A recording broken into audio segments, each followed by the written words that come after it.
قدم سے پیچھے نہیں ہٹیں گے۔ دشمنان اسلام کو ہم یہ پیغام دیتے ہیں اللہ کے فضل و کرم سے کہ تم جتنے بھی مسجدیں توڑو گے اللہ انشاءاللہ ہم سے اس سے زیادہ بنوائیں گے، اور بنوا کے بتائیں اللہ رب العزت نے۔ ہم کون ہوتے ہیں بھائی؟ اللہ نے جس کو قبول کیا، کتنے کروڑ پتی اس مجمع میں ایسے بیٹھے ہوں گے، کروڑ پتی بیٹھے ہوں گے، لیکن اللہ جس سے چاہتے اللہ اسی سے کام لیتے۔ اور ہے ایسے اللہ کی محبت میں لٹانے والے، مسجدوں کی تعمیر میں خرچہ کرنے والے، مدارس کو دینے والے، بیواؤں کو اور مسکینوں کو اور یتیموں پر خرچہ کرنے والے ہیں، جان جان کر مال لٹانے والے ایسے بھی لوگ ہیں۔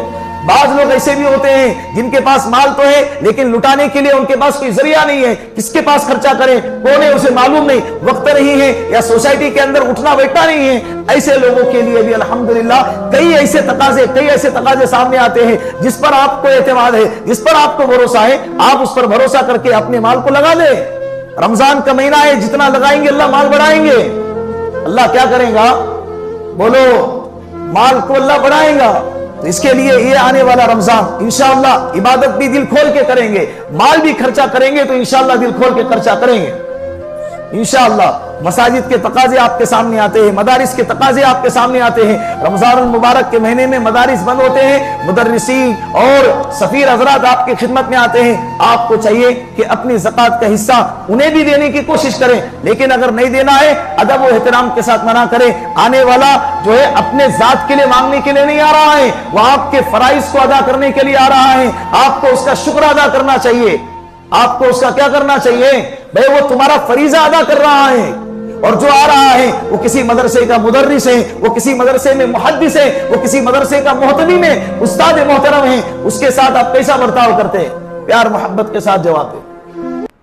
اور آج کے دور کے اندر تو میں یہ کہتا ہوں، پہلے زمانے میں مساجد سے محلے والوں کے ضرورتیں پوری کی جاتی تھی، دینی اعتبار سے بھی اور دنیاوی اعتبار سے بھی۔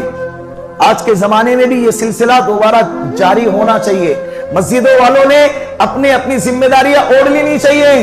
اپنے محلے میں کئی تقاضے ہوتے ہیں، زکوٰۃ جا رہی ہے 1000 کلومیٹر دور اور اس کا مستحق محلے کے بالکل پڑوس کے اندر، مسجد کے پڑوس کے اندر، مکان کے اندر اس کا مستحق پڑا ہے، وہ پیاسا ہے، وہ بھوکا ہے، اور عید کے موقع پر اس کے سر پہ ہاتھ رکھنے والا اس کا شوہر نہیں ہے، اس کی ضرورتیں پورے کرنے والا اس کا کوئی ذمہ دار نہیں ہے۔ تو ایسے وقت میں مسجدوں کے ذمہ داروں کو چاہیے کہ وہ کیا کرے؟ ان کی گھر کی کفالت کرے۔ میں اللہ کا شکر ادا کرتا ہوں، اس مسجد کے اندر الحمدللہ کئی سالوں سے یہ نظام جاری ہے، کئی سالوں سے یہ نظام جاری ہے کہ لوگوں کی زکوٰۃ آتی ہے اور ان زکوٰۃوں کو ان کے مصرف تک، ان کے مستحق تک اس کو خرچ کیا جاتا ہے۔ باہر بورڈ بھی لگا ہوا ہے اور لوگ دینے والے دیتے بھی اللہ کے فضل و کرم سے۔